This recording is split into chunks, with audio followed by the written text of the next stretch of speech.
I think Butch's intentions are good, but I can't help but think that he's biting off more than he can chew with this Kickstarter.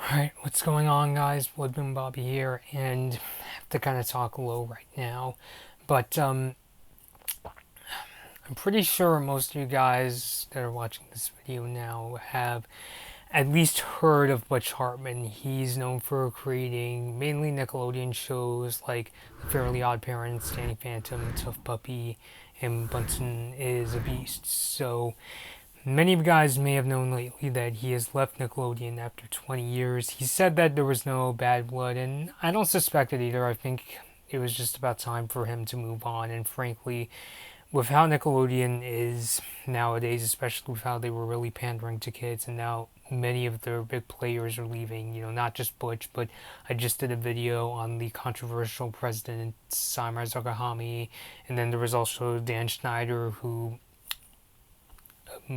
mainly for good reason that he's gone too. So the question is, what's Butch going to do now? As a guy who's been in the industry for 20 years, and he doesn't seem like a guy who, is just going to throw in the towel just yet.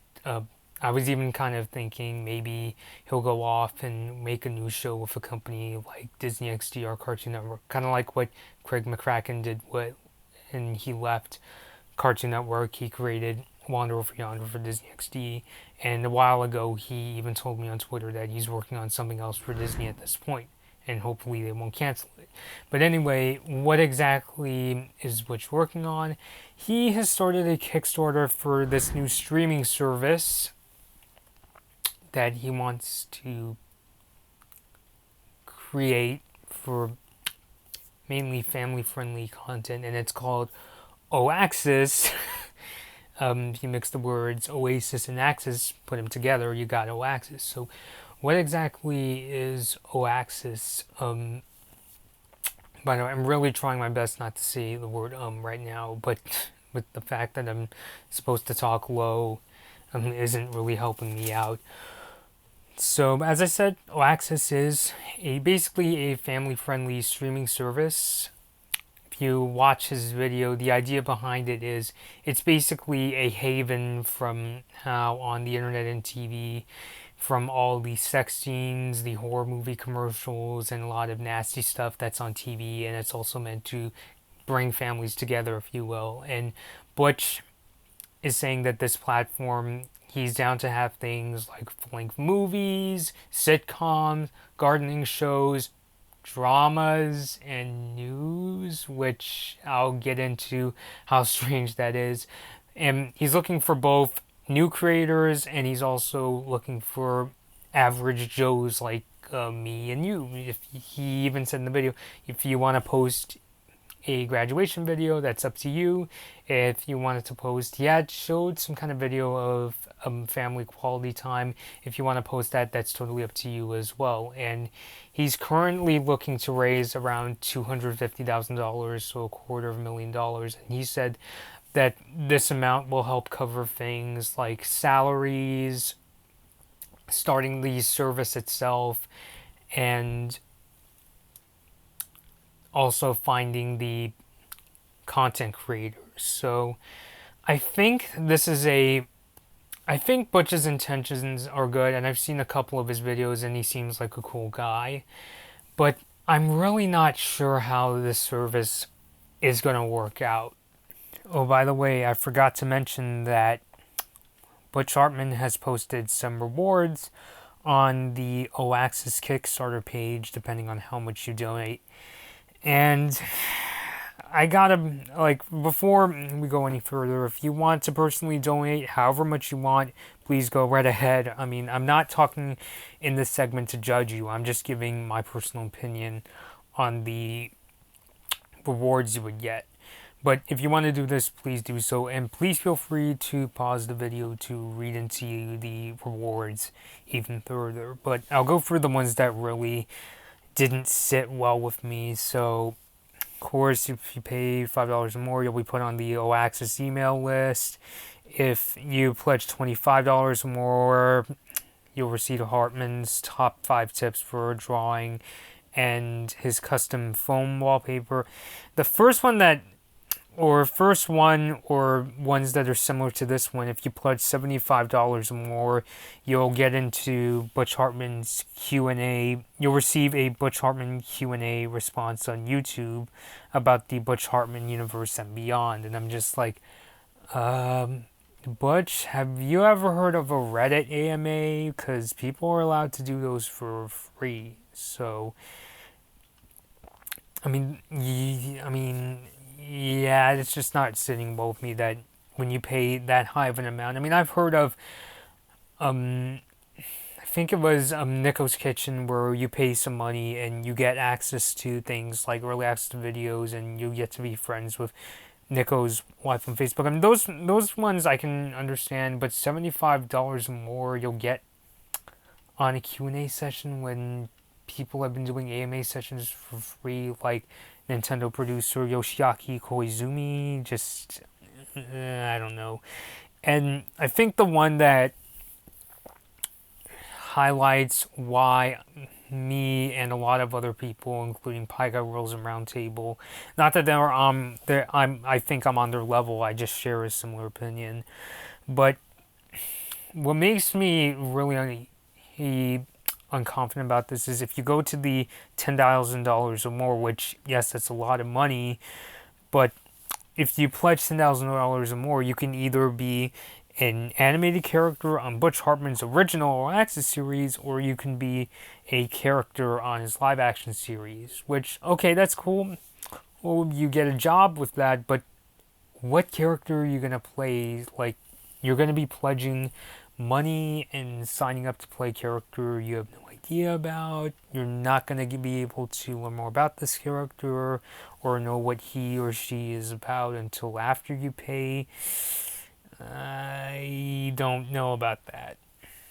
And it's not that I'm wishing that it fails, but mainly because to start off with the whole, I mean, okay, there's nasty stuff on the internet, and I'm one of those people that believes theoretically if you can get on the internet, you can find the nasty stuff, whether it's accidental or whether intentional. Like, yes, theoretically it's there, but you heard what I just said, right? If theoretically you can get on the internet, you have access to lots of nasty stuff, and if you're a really slimy person, even people's private information. Not that a kid is gonna look into that unless they're a hardcore doxer, which I absolutely don't condone. But it's like you still have to go onto a internet browser if you're gonna access Oaxis from a website. Try saying that 5 times fast. Access Oaxis. I sound like I'm saying the same thing, but I mean, you still have to go to an internet browser, or if you're going to, like, let's say they make an Oaxis app, you still have to go through, a menu full of apps, and, chances are the kid comes across the internet browser. So theoretically, they could still have access. The idea of like having a streaming service family friendly content and making sure the kid just stays there, I personally think that's totally up to the parents. Like, that should be a parent's responsibility. Like, when I was a kid, I was around when the internet was just starting to get in the groove of people's lives. I think I used that in the wrong sense, but you get what I'm saying. I grew up in the early 2000s, and the internet was starting to become a part of mainstream life. And I remember I would go on websites like PBS Kids. I went to Cartoon Network's website.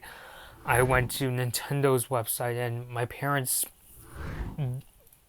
kids will listen to parents like I listen to parents, and they set some pretty strict rules when I was a kid. In fact, it was so strict that they wouldn't even let me go on YouTube or Facebook. Granted, they had incorrect perceptions at the time of what YouTube and Facebook were.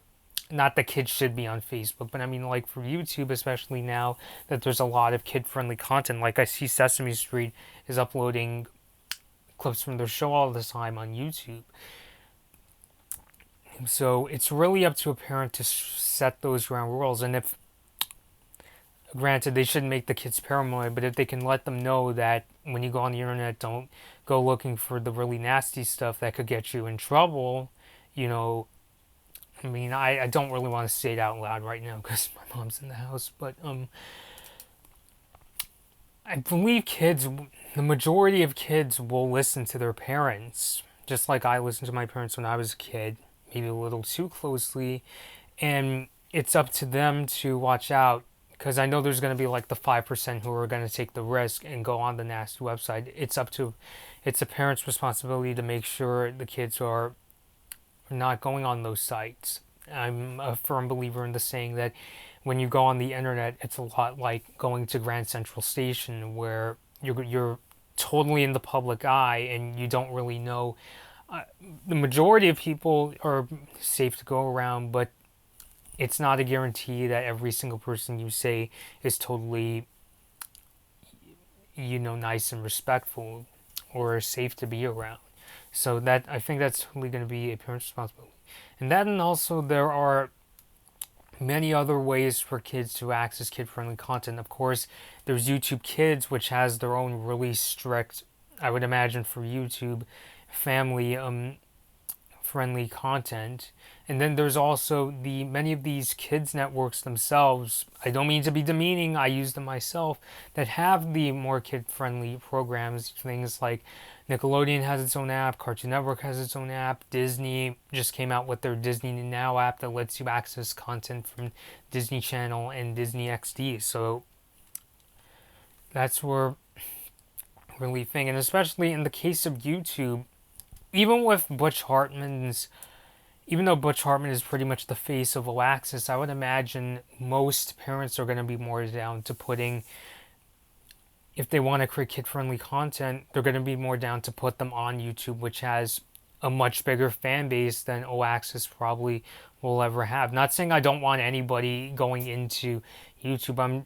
I'm very positive one day it's going to be just like what happened to MySpace, where Facebook became more popular than MySpace, and I'm a avid Facebook user, and that's just what happens. New companies pop up, and they surpass their competitors.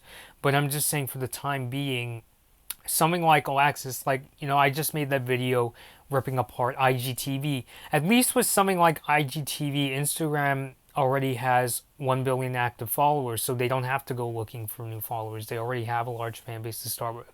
With something like Oaxis, and even though Butch Hartman is a very popular name, he's not a Mark Zuckerberg, or he's not Google per se, so it's going to be a very niche kind of social network for people to access. And I should also point out, in terms of, it's kind of funny how Butch was saying these days with the internet, there's a lot of shocking content just meant to shock people. I mean, yes, there was shocking content, now and back then when I was a kid and so forth. But with the boundaries that my parents set in terms of what websites I could go on, if come to think of it, it was more of a rule. It was like an unspoken rule, but I definitely felt the wrath of what would happen if I went on a website that my parents wouldn't be cool with.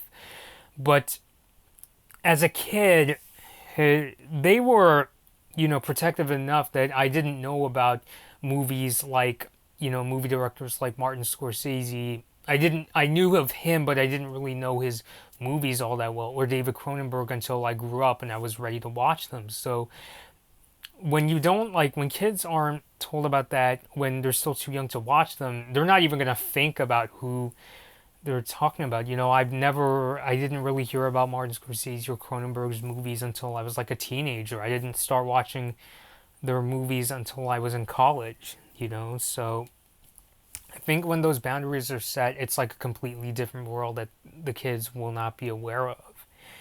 And so I just don't really see the point of like forming this new streaming service in this really competitive world, unless you're a company as big as Facebook, Google, Apple, or so forth. Or in the case of like Amazon, because they now own Twitch, it's going to be very difficult to get off the ground. And what I was saying earlier when I said I was very skeptical about you're going to allow news and drama, like even kid-friendly drama deals with serious issues like bullying. And I'm aware, yes, many cartoons nowadays have dramatic elements in them. Things like Steven Universe, Gravity Falls, Star Wars: The Forces of Evil. I mean, yes, they have dramatic elements, but the way it's worded in this Kickstarter is, it sounds like Butch would be cool for people to put on like slice of life dramas, like, live action drama, maybe kid friendly ones, but they still have to deal with negative topics. And it doesn't really help that what I think is going on, like the way Butch is thinking, it's kind of like the typical mindset you would think of, like for anybody that leaves Nickelodeon, especially now. Not saying anybody then from Nickelodeon thinks like this, but just knowing the kind of content Butch made, where he made very comedic, very, I mean, his jokes could get a little edgy, but especially in recent years, they're really like meant for kids. I just, I, I kind of have this sense of thing, and Pie Guy Rules was also thinking this too, great YouTuber by the way, that he might get very stringent with what kind of content will be allowed. So it kind of becomes contradictory in terms of you're going to allow news where, even if it's like the positive, more positive news, like really wacky stuff, like I don't know, let's say, I remember reading in the LA Times once, this was years ago, where a woman gave birth to a cat. Like, even if it's that kind of territory, you're gonna come across, like, something I've learned with trying to stick to something that's being, like, really, really safe. Even if you go that route, you're still gonna come across something negative once in a while, or it becomes so relevant that you have no choice but to talk about it in terms of news. And just dramas, you know, one of the reasons I got into dramas, whether it be movies or trying to write my own, is because I like writing about stories that kind of deal with both my own real life problems and problems I see in the real world. So even, I guess you could say, more kid friendly situations like bullying or dealing with the death of a loved one is just like, that's like examples of kid friendly drama. If you're not going to allow that, then why are you opening it up for dramas or news to be allowed where there's going to be negative subject matter in them? As soon as I'm done saying negative for 150 times.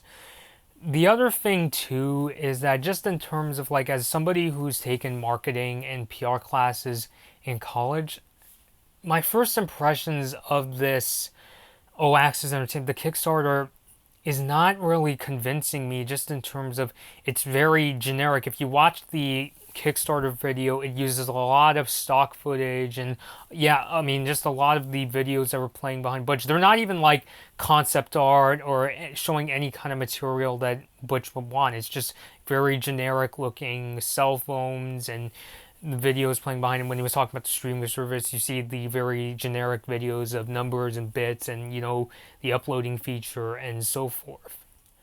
So just coming from a PR kind of a stance, it doesn't look very convincing. And I'm not saying that Butch Hartman, he's starting this Kickstarter. I'm not saying he's starting this to just take your money and do absolutely nothing. Like, knowing Butch, I'm pretty sure he has good intentions. Like, he's not just one of those Kickstarters scammers. They're like, oh, I need money for a board game. Oh, I'm pulling the plug. I'm just taking your money and that's all. Screw you. Bye bye. Ha. Like, I don't think that's what Butch is doing. I think he has an idea for what he wants to do, but I don't think it's very well thought out.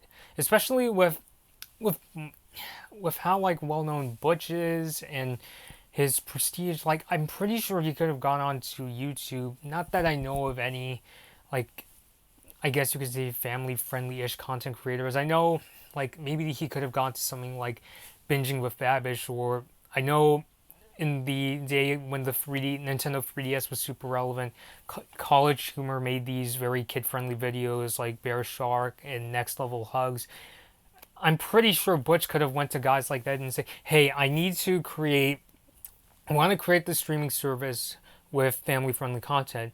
And I'm pretty sure both Benjamin Babish and College Humor, they know full well who the heck Butch Hartman is. They would have agreed to this. So I'm just like, why are you not putting any kind of examples? Why are you giving it such a bland first impression? Again, and I'm coming from the perspective of having a PR teacher who was very against the idea of using stock footage because she would just be unconvinced. And it's kind of grown on me too. I've learned the value of trying not to use as much stock footage. And knowing Butch, he should have had the majority of his videos should have been consisting of original content, or at least, legit behind the scenes stuff. More so than just what he showed in his Kickstarter video. On top of all this, too, the amount of money that Butch is asking for this streaming service, $250,000, I don't really know who you're gonna pay with that kind of money for video production. Because again, he said $250,000, $250,000 to pay for things like salaries. Which, what kind of salaries are you gonna pay for video production for $250,000? Starting the service and getting the content, I'm guessing. I mean, it's probably going to be, I'm suspecting he's going to use that money to maybe pay for things like equipment and so forth. I can't imagine Butch going around with that kind of money and like paying off content creators, maybe a little bit, maybe in terms of salary, but he's not, Mr. CEO of the Cartoon Corporation.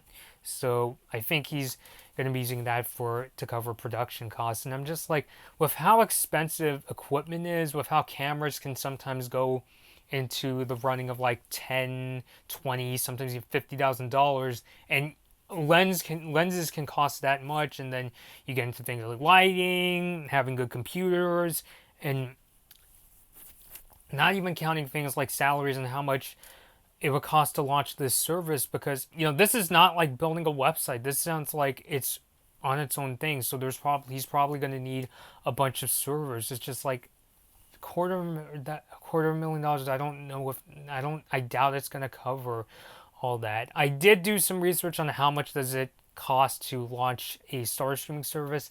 I came across a couple forums that say you can start a stream service for maybe $10,000 to $50,000, which, do I believe that? I'm not really sure. I'm kind of leaning on no. I wouldn't be surprised if it cost much more. At the same time, I'm not expecting Butch to ask for something like how much it costs to run YouTube. I went to this one website, I think it was called slate.net, and it said in 2009 it costed YouTube around $700 million to run YouTube. I mean, I'm not expecting that much. Like, Butch Hartman, I'm not like, he's not starting a major corporation like the next YouTube or the next Netflix. This is meant for some of a more niche audience. I'm expecting something in between the $10,000, which is really bare minimum stuff, in the $700 million. I mean, I'm expecting for Butch Hartman, he could probably, I could see him easily as somebody who's created 4 shows on Nickelodeon, somebody that could easily start a streaming service for maybe a couple $1 million minimum. So at the end of the day, I mean, to clarify, I don't hate Butch Hartman, okay? I'm not like the hugest fan of him like I am with guys like Matt Groening or Darren Epstein, but I like his work as like somebody who's maybe not a super fan, but I do really enjoy his work, like some of the episodes of Fairly Oddparents, and especially Danny Phantom. Bunsen is a Beast, admittedly, that show gives me a headache, but no, I don't hate Butch Hartman at all. He seems like a legit nice guy, and he's made good shows in the past. And I'm not saying I wish his Kickstarter fails, or I'm not saying just because, like, I found out about this story through watching Pie Guy World's video. Like, not saying I don't like it just because he has his doubts. I watched the Kickstarter video to make my own conclusions on this. But, and am I saying, do I hate Kickstarter? No, I think Kickstarters could potentially do a lot for people. I've donated to Kickstarters in the past to help like family members. Well, not immediate family members, but like family members related to my friends and so forth. And even though that was on GoFundMe and so forth, I definitely think that Kickstarters have a lot of potential. It's not just limited to a bunch of scammers who are only there just to take your money and leave. I definitely don't think Butch would do something like that. Like, I guess the way I put it is he's too legit to just say, hey, I'm pulling up Kickstarter just to take your money. Like, I'm pretty sure with how successful Fairly Oddparents, a show that was on the air for over a decade, and Danny Phantom, maybe a little bit from Tough Puppy and Bunsen is a Beast, because even though Bunsen is a Beast is not received well, it still got good ratings of just over 1 million views. I'm sure he has money. But as for this project, I don't really think it's going to take off. Like, to me, it's not that it's a dumpster fire waiting to happen. I think it's more just it's not very well thought of. With how, especially with how, kind of like what Pie Guy was saying, Butch is very experienced on the creative side, but we haven't really seen him do something managerial. Like, we've never seen him be like an online manager of Nickelodeon or so forth, or the head of communications for Nickelodeon or any other company. So just with all this going against him and how there's too much competition out there, not just from YouTube, but from even other networks like Cartoon Network, Disney, and even his former home Nickelodeon, I don't really know if this is going to take off. And the generic impression that I get from his Kickstarter video isn't convincing. I mean, maybe in the end this could work. Maybe that forum post is right in that it only costs $10,000 to $50,000 to start a streaming service. But as of right now, I just don't think this is going to be pulled off. Or maybe it will. Like, if it takes off and it becomes the next version of Netflix, which is another competitor, or maybe it could work. And I should also point out, as a kid, when I saw like trailers for like PG-13 or R-rated movies, I got really freaked out. Okay, like I was the kind of kid that, like, even if I saw like the slightest bit of blood in the movie, I would turn the TV off right away. So I'm very positive that kids would know well to avoid that kind of content, and that's why they would be able to stick to like the PBS Kids or the Nickelodeons or the Cartoon Networks and so forth. But I just think this is not a very well thought out Kickstarter. And but let me know what you guys think. Do you think this will be successful? Do you think it's not? I personally, even though I don't think it's going to work out, I still wish the best for Butch, whether Oaxis works out or he finds another creative opportunity. Because even though he's left Nick, I'm sure he's got one more good cartoon in him. And especially now that he's independent from Nick, I'm sure he can pull off a show that still has his trademark kind of, I don't really know how to describe it, kind of like his sort of edgy-ish sort of humor, but it doesn't pander to kids. Like, it'll be something closer to maybe like his earlier shows, or even something like A Wanderer Over Yonder, where even though it's a much newer show, it still had Craig McCracken's flair. So I would like to see Butch Hartman pull something like that off. But tell me what you guys think. This has been Blood Moon Bobby, and if you have any ideas for stories, my email address is in the description below, and you can also leave an idea in the comments. So thank you guys for watching, and I'll see you all later. Hey guys, this has been a Blood Moon Bobby video. Please like this video or dislike it, and please subscribe to my channel. Thanks for watching.